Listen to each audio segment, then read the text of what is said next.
Assalamualaikum warahmatullahi wabarakatuh. Kembali lagi ke channel Mas Dosen Jalan-Jalan. No loading perfect, biar perfect, jalan-jalan dulu. Halo guys, apa kabar semuanya? Semoga selalu dalam keadaan yang sehat dan juga bahagia. Nah, di video kali ini kita akan membahas terkait sorting, dimana bagian kedua ya. Sebelumnya kita sudah membahas sorting juga di video sebelumnya, yaitu terkait dengan bubble sort, insertion sort, dan selection sort. Nah, di video kali ini kita akan membahas satu metode lagi, yaitu merge sorts, di mana tetap di mata kuliah algoritma dan struktur data. Oke, mungkin langsung aja ya guys. Nah, untuk algoritma merge sort sendiri ini atau metode merge sort ini merupakan algoritma atau metode divide and conquer ya, membagi dan menyelesaikan. Di mana tujuannya dia akan membagi array menjadi dua bagian sampai subarray hanya berisi satu elemen. Jadi sampai dia dibagi-bagi terus ya, sampai dia tinggal satu elemen saja.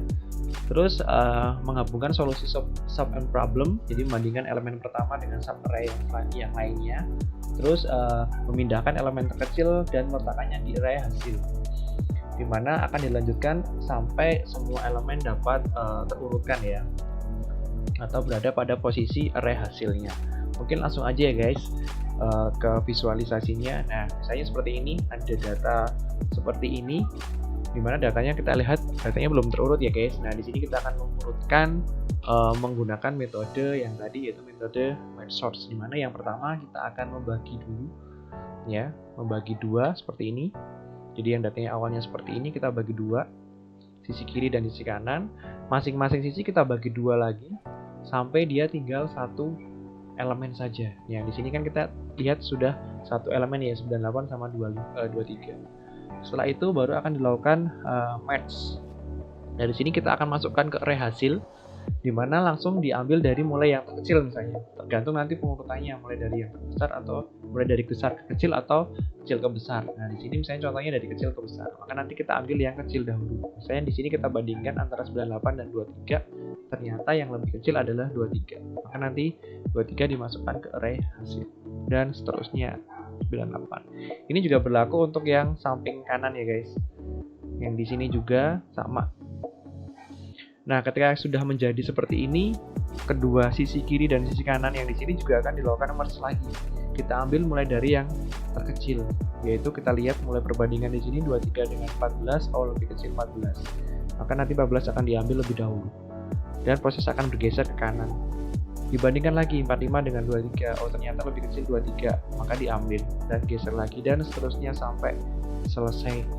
Kalau kita lihat ini baru proses ke sisi kiri ya guys, sisi kiri yang paling utama. Nah, itu juga berlaku atau dilakukan juga untuk yang sisi kanan.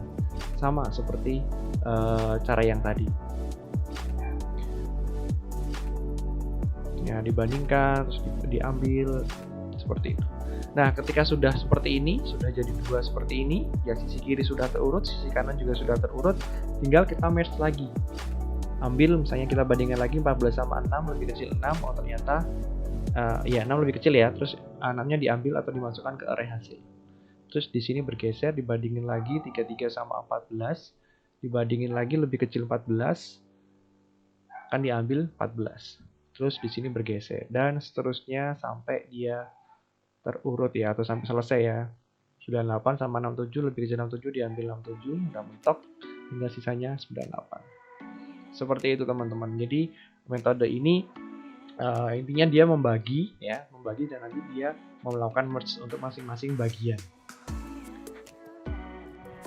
Jadi hasilnya kita bisa lihat bahwa di sini data yang awalnya belum terurut sekarang sudah terurut. Nah, mungkin sebagai kesimpulan untuk merge sort ini merupakan metode pengurutan yang cepat ya dibandingkan dengan metode yang sebelumnya kita pelajari, bubble, selection, dan juga insertion sort. Kalau kita bandingkan, mungkin kalau bubble terlalu lama ya, kita berbandingkan dengan insertion sort aja kemarin. Ini misalnya kalau datanya masih sedikit 100 data gitu, mungkin masih sama ya.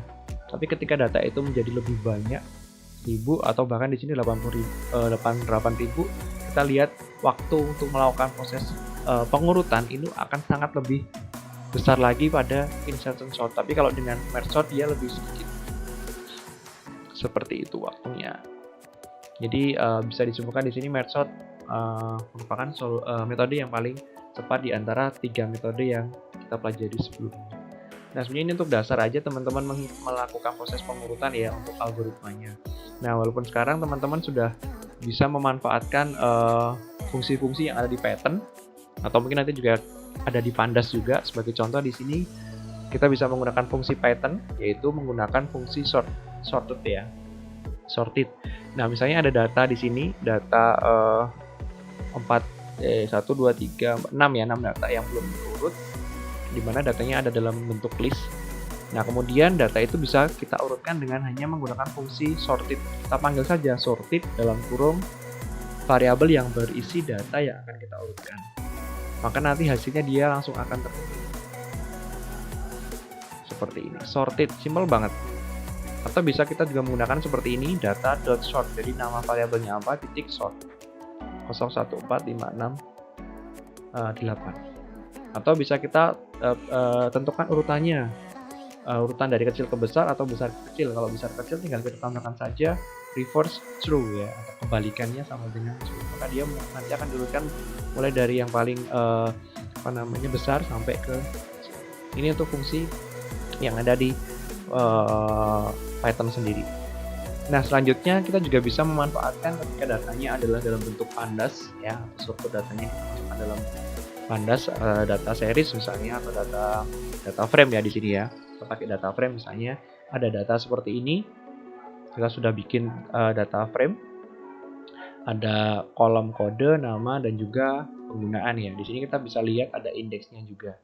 Nah, di sini kita bisa urutkan data itu, misalnya yang awalnya belum terurut kita bisa urutkan. Yang pertama kita bisa urutkan dengan menggunakan df sort index. Nah, di sini ketika dalam kurung atau parameternya ini kosong, berarti dia akan otomatis diurutkan dalam atau sesuai dengan indeksnya. Walaupun di sini sebenarnya indeksnya sudah terurut ya, udah mulai 0, 1, 2. Maka nanti dia akan otomatis terurut. Misalnya yang sebelumnya indeksnya belum terurut, nanti di sini dia akan terurut.